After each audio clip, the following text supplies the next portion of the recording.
सुप्रभात मध्य प्रदेश, आपके साथ मैं हूं ललित प्रजापति। शुरुआत करेंगे भोपाल से मिल रही बड़ी खबर के साथ। आज से कमिश्नर कलेक्टर कॉन्फ्रेंस की शुरुआत होगी। मिंटो हॉल में कॉन्फ्रेंस का आयोजन है। सीएम शिवराज अधिकारियों के साथ बैठक करेंगे। 2 दिनों तक सरकारी योजनाओं का फीडबैक लेंगे और प्रशासनिक व्यवस्था की समीक्षा भी करेंगे।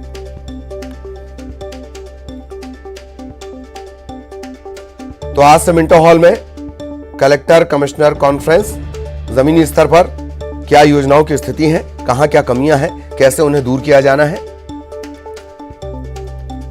रोड मैप जो तय किया गया क्या उसके हिसाब से काम हुआ, ये तमाम मसले इस दौरान उठेंगे। मिंटो हॉल में कॉन्फ्रेंस का आयोजन है। 2 दिनों तक सरकारी योजनाओं का फीडबैक सीएम शिवराज लेंगे।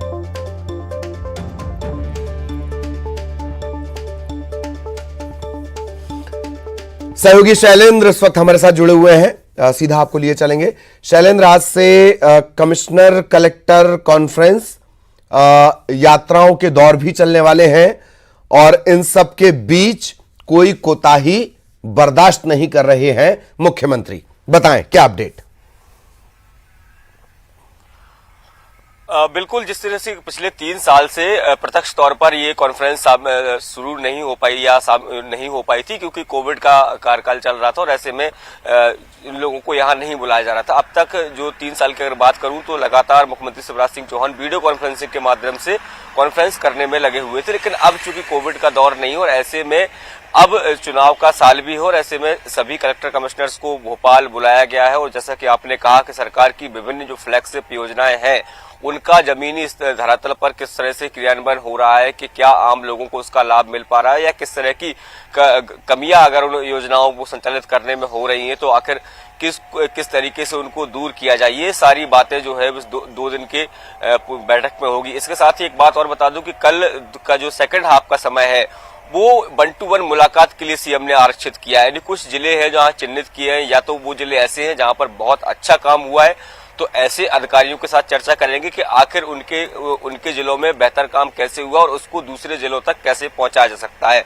दूसरा, वो जिले भी हो सकते हैं जिनमें बेहतर काम नहीं हुआ है, जहां से बहुत सारी शिकायतें हैं, तो ऐसे अधिकारियों को बंद कमरे में फटकार भी सीएम लगा सकते हैं क्योंकि तमाम तरह के नवाचार जो है कई जिलों में देखने को मिले हैं, जिसकी कई बार मुख्यमंत्री शिवराज सिंह चौहान जो है खुले मंच से तारीफ भी कर चुके हैं। और जब कहीं कोई गड़बड़ी मिली है तो वहां पर जो फैसला ऑन द स्पॉट करने का काम भी शिवराज सिंह चौहान के द्वारा किया गया है। तो तमाम सारी योजनाएं हैं उनको लेकर बात होनी है। इसके साथ ही सबसे महत्वपूर्ण है कि 5 फरवरी से मध्य प्रदेश में विकास यात्राएं शुरू होनी है और उस विकास यात्राओं में एक अहम जिम्मेदारी भी अधिकारियों को सौंपी गई है।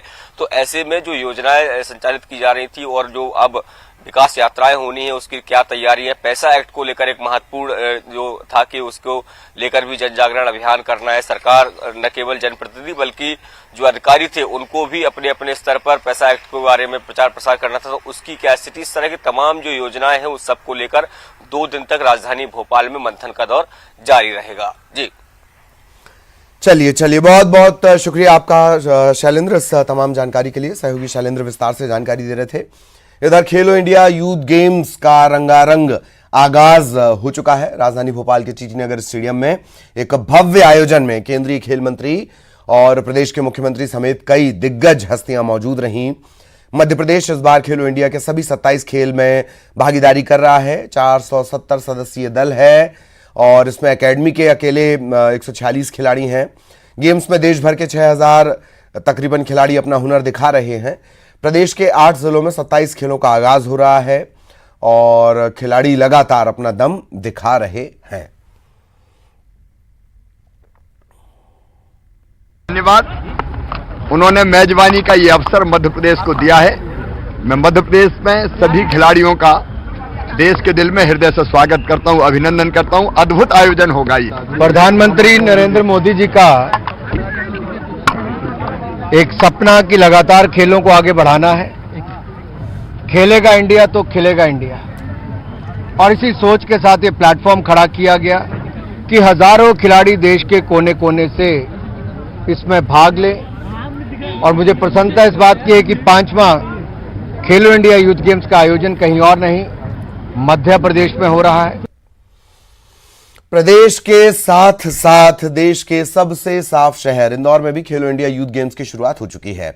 इंदौर विकास प्राधिकरण के अध्यक्ष जयपाल सिंह चावड़ा, सांसद शंकर लालवानी, विधायक आकाश विजयवर्गीय ने दीप जलाकर औपचारिक उद्घाटन इसका किया।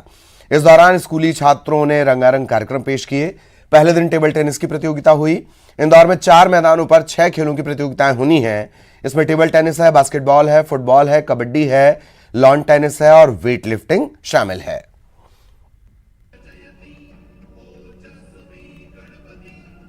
कि खेलो इंडिया का 6 गेम्स है ना इंडोर में आयोजित हो रही है।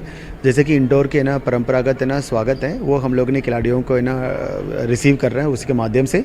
और काफ़ी सारे गेम 6 गेम्स हैं, tennis, table tennis, kabaddi, weight lifting, basketball, football. आज भी है ना जैसे इनाग्रेशन सेरेमनी में सभी ने विक्रम अवार्डी से लेकर है ना सारे प्लेयर्स को सम्मान भी कराए हैं। स्पोर्ट्स एक बहुत अच्छा माध्यम है कि आप है ना सिर्फ है ना फैमिली का है, अब देश को है ना गौरव है ना दिला सकते हैं। सो आपके माध्यम से मेरी यही अपील है कि हम मैक्सिमम है ना ऑडियंस भी है ना व्यवस्था की गई है। हमारे अभय प्रशाल कैंपस में 3000 लोग है ना देख सकते हैं और बास्केटबॉल कॉम्प्लेक्स में भी 600-700 है ना लोग है ना बैठ के देख सकते हैं। और ये यूथ गेम्स हैं, स्पेशली ना स्कूल है ना चिल्ड्रन है, मतलब है ना उनके लिए गेम्स है ये। सो मैं सारे पेरेंट्स हैं वो अपना बच्चे हैं स्पोर्ट्स में वाकई में टैलेंटेड है तो उनको एनकरेज करें। और ये एक स्टेज है, प्लेटफॉर्म है कि मतलब ऐसे गेम्स है ना दिखा दें सो दैट एक्चुअली वो है ना मोटिवेट होते हुए गेम्स में ना और ज़्यादा इंटरेस्ट के साथ है ना खेल सकते हैं। और एक ये भी है कि टैलेंट को है ना इतने सारे प्लेयर्स पूरा है ना भारत से ना आते हुए यहाँ है ना टैलेंट अपना टैलेंट दिखा रहे हैं, ये डेफिनेटली अपने आप में ना एक देखने का विषय है। और अब मौसम से जुड़ा बड़ा अपडेट आपको बता दें। कई जिलों में हल्की बारिश और कोहरे को लेकर मौसम विभाग ने चेतावनी जारी की है। भोपाल, ग्वालियर, चंबल संभाग कई जिलों में गरज चमक के साथ बारिश के आसार हैं। हल्का और मध्यम कोहरा भी छाया रह सकता है। नया वेदर सिस्टम एक्टिव हो गया है और इसके चलते मध्य प्रदेश में मौसम में बदलाव शुरू हो चुका है। 48 घंटे के दौरान प्रदेश में कई जिलों में बारिश होगी। बर्फीली हवाओं का असर सीधे पड़ेगा। फरवरी के शुरुआती सप्ताह में मौसम में बदलाव आ सकता है और ठंड का असर फिर से देखने को मिलेगा।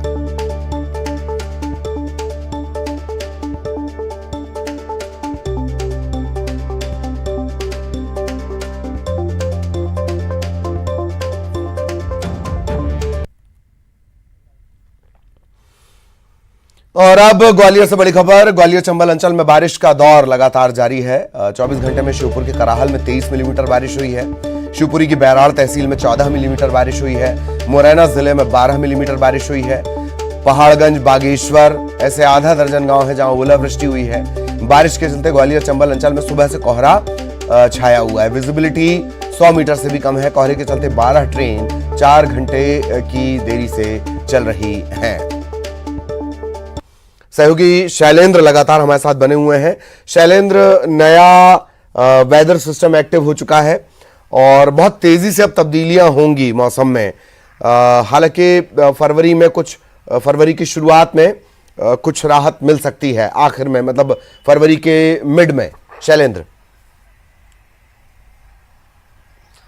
देखिए बिल्कुल जिस तरीके से कल दोपहर से अचानक मध्य प्रदेश का मौसम बदला है और उत्तर से आ रही सर्द हवाओं ने मध्य प्रदेश को एक बार फिर कांपने पर मजबूर कर दिया है।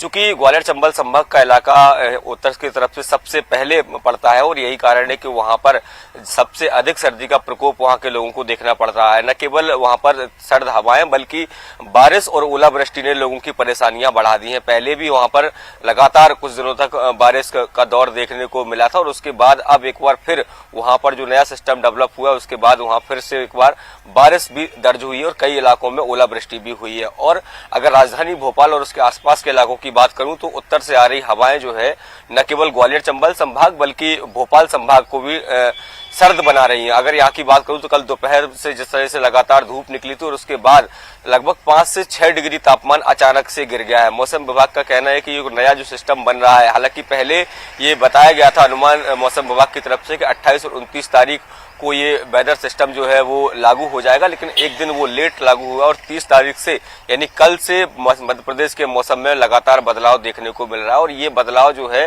फिलहाल फरवरी के पहले सप्ताह तक तो लोगों को परेशान नुकसान करेगा। यानी कई इलाके ऐसे होंगे जहां बादल छाए रहेंगे, कुछ इलाकों में लगातार बारिश का दौर भी जारी रहेगा। और जैसा कि आपने भी कहा कि दूसरे सप्ताह के बाद से मौसम जो है वो थोड़ा सामान्य होना शुरू होगा, लेकिन फिलहाल अभी 1 से 1.5 हफ्ता मध्य प्रदेश वासियों को इसी तरह की ठंड का सामना करना पड़ेगा। जी बिल्कुल बिल्कुल, बहुत बहुत धन्यवाद शैलेंद्र इस तमाम जानकारी के लिए। सहयोगी शैलेंद्र विस्तार से जानकारी दे रहे थे। इधर भारत जोड़ो यात्रा को लेकर उमा भारती ने कांग्रेस पर हमला बोला। उमा भारती ने राहुल गांधी को बूढ़ा बताया। न्यूज 18 से खास बातचीत करते हुए उमा भारती ने कहा कि भारत जोड़ो यात्रा एक हिसाब से सफल रही, क्योंकि राहुल गांधी इतने दिन पैदल चले तो उनकी सेहत ठीक हो गई। वो 50 साल के बूढ़े हैं, अब जवान तो वो रहे नहीं। उनकी यात्रा में 75 साल के दिग्विजय सिंह भी चले, वो भी बिना जिम गए फिट हो गए। उमा भारती ने कहा कि भारत जोड़ो यात्रा से कांग्रेस तो फिट नहीं हो पाई, लेकिन उनके नेता जरूर फिट हो गए, फायदा उन्हें मिलेगा। उमा भारती ने यह कहा कि कमलनाथ तो उस यात्रा में चल भी नहीं पाए। यात्रा एक दृष्टि से सफल हुई कि राहुल गांधी इतने दिन पैदल चले तो उनकी सेहत ठीक हुई। बूढ़े हैं वो, 50 साल के, जवान तो है नहीं। दूसरे उनके साथ हमारे दिग्विजय सिंह जी जैसे 75 साल के नेता चले, ये बिना जिम गए फिट हो गए बिल्कुल। तो बस कांग्रेस तो फिट नहीं हो पाएगी, लेकिन नेता जरूर फिट हो गए, ये तो फायदा हुआ। कमलनाथ जी नहीं चल पाए लेकिन। और उमा भारती के तंज को लेकर कांग्रेस के प्रवक्ता भूपेंद्र गुप्ता ने पलटवार किया। भूपेंद्र गुप्ता ने कहा कि बीजेपी अपनी फिटनेस के बारे में सोचे। रूप से देखिए, अगर नेता भी फिट हो गए हैं तो वही लोग निर्णय लेते हैं। अगर वो फिट हैं, शारीरिक रूप से मानसिक रूप से स्वस्थ हैं, तो निश्चित रूप से देश में जो है अच्छे फैसले होंगे और देश अच्छे रास्ते पर जाएगा। अब भारतीय जनता पार्टी को तय करना चाहिए कि अब वो जो है फिटनेस की तरफ जाए। 73 साल के युवा प्रधानमंत्री इस देश में हैं, और उस देश में अगर 50 साल का व्यक्ति बूढ़ा है तो इसे तो जो है, इस पर मैं क्या टिप्पणी कर सकता हूँ। लोग जो है इस पर हंसकर अपनी टिप्पणी देंगे। और बीजेपी के महासचिव कैलाश विजयवर्गीय की चेतावनी का असर यह हुआ कि पुलिस ने इंदौर शहर को जलाने की धमकी देने वाले शख्स को गिरफ्तार कर लिया है। बड़वाली चौकी में भीड़ इकट्ठा कर उन्हें भड़काकर शहर जलाने की बात कही गई थी। इसकी पहचान वायरल वीडियो से की गई। आरोपी ने भीड़ में शहर को जलाने की धमकी दी थी। इसके आसपास जो साथी खड़े हुए थे, सर तन से जुदा के नारे भी इन्होंने लगाए थे। सदर बाजार पुलिस ने उवेश उर्फ आवेश, सिकंदराबाद कॉलोनी का रहने वाला, और उसके साथी तौसिफ जो जूना पीठा का रहने वाला है, इसे पकड़ लिया है। दोनों को जेल भेज दिया गया है। मेरा नाम उवेश कुरैशी उर्फ आवेश कुरैशी। सिवनी में बड़ा रेल हादसा हुआ। दरअसल नवनिर्मित रेलवे ट्रैक पर डीजल इंजन ने ट्रैक पर जा रही रेलवे कर्मचारियों की ट्रॉली को जोरदार टक्कर मार दी। इस ट्रॉली में सवार रेलवे के 5 कर्मचारियों में से 2 की मौके पर मौत हो गई, जबकि ट्रैकमैन जितेंद्र रजक के सिर पर पैर पर गंभीर चोट आई है। 2 लोगों ने ट्रॉली से कूदकर अपनी जान बचा ली। इस हादसे के बाद रेलवे की सिग्नल कार्यप्रणाली पर सवाल खड़े हो रहे हैं। कालीवाड़ा थाना क्षेत्र में भोमा के पास रेलवे लाइन पर एक एक्सीडेंट हुआ है। ये एक्सीडेंट डीजल इंजन और जो रेलवे ट्रॉली होती है उनके बीच हुआ है।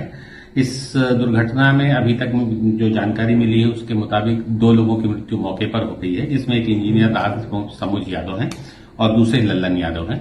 तीसरे व्यक्ति उसमें जितेंद्र रजक हैं, वो गंभीर रूप से घायल है, जिन्हें अस्पताल भेजा गया है। 2 अन्य लोग जो ट्रॉली पे सवार थे वो ट्रॉली टकराने से पूर्व कूद गए, वो भी घायल हैं, लेकिन उनमें विशेष गंभीर रूप से घायल दोनों ने। और अब बड़ी खबर रतलाम से आपको बता दें, फिर दौड़ा है मामा का बुलडोजर। आरोपियों के अवैध कब्जे ढाए गए हैं। सांप्रदायिक सौहार्द को बिगाड़ने वालों के घर जमींदोज किए गए हैं। धार्मिक यात्रा में उन्होंने विवाद किया था और उसके बाद एक्शन लिया गया है। इस एक्शन के दौरान बड़ी संख्या में पुलिस बल तैनात रहा। एसडीएम, सीएसपी और आला अधिकारी मौजूद रहे।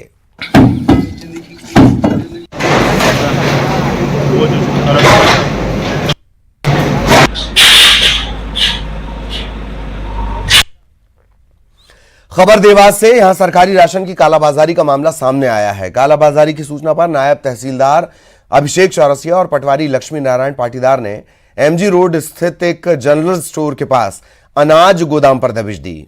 यहां पर सरकारी अनाज मिला है। चावल की करीब 42 बोरियां मिली हैं। गोदाम को सील कर दिया गया है। कोई थी कि यहाँ पे पीडीएस का कोई चावल खाली हो रहा है, जब हमारे द्वारा जांच की गई तो यहाँ पर मौके पर करीब 40-42 बोरी में चावल भरा हुआ था। उसमें से कुछ 2-3-4 बोरी TDS की भी थी। वो चूँकि सील पैक नहीं थी बोरियाँ, लेकिन वो गेहूँ में कुछ 1-2 बोरी गेहूँ भी था और खुला गेहूँ है।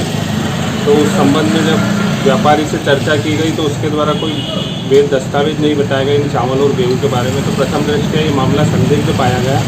उस आधार पर इस दुकान को, इस गोडाउन को सील किया गया। श्योपुर के बरगवा थाना इलाके के बरीदेह सरकार हनुमान मंदिर में लूट की खबर है।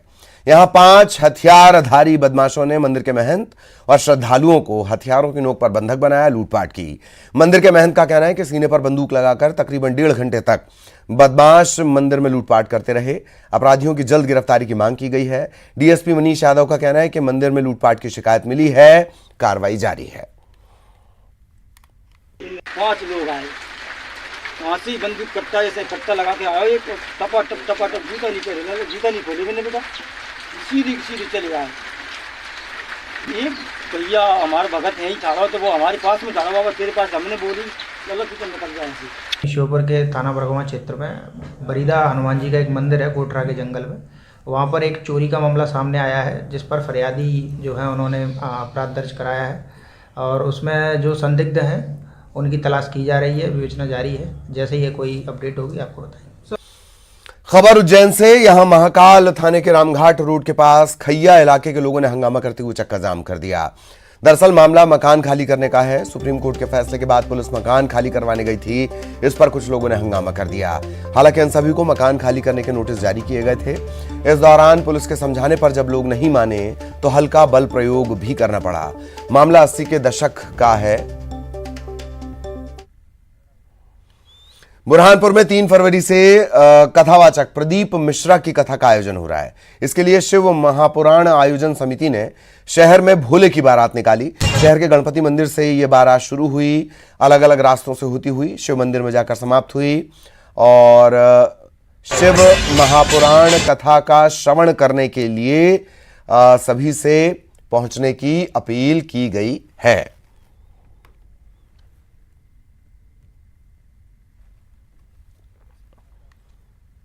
और अब 25 सेकंड में खबर। भोपाल में सीएम शिवराज ने कमलनाथ से पूछा